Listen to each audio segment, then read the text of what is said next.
శ్వాసక్రియ సంఖ్యను తగ్గించడం ద్వారా ఎక్కువ కాలం బ్రతకటం సాధ్యమని మీకు తెలుసా?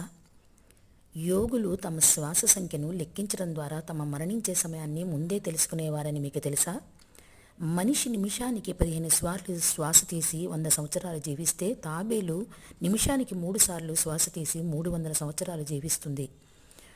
ప్రాణాయామం ద్వారా శ్వాసను తగ్గించడం, ఆయుష్ని పెంచడం చేయవచ్చు.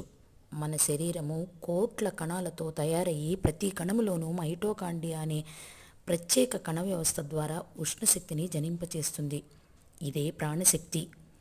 ప్రతి కణము 3 రోజులు ఏకదాటిగా పనిచేసి తర్వాత తమ సామర్థ్యాన్ని కోల్పోయి మరణిస్తాయి.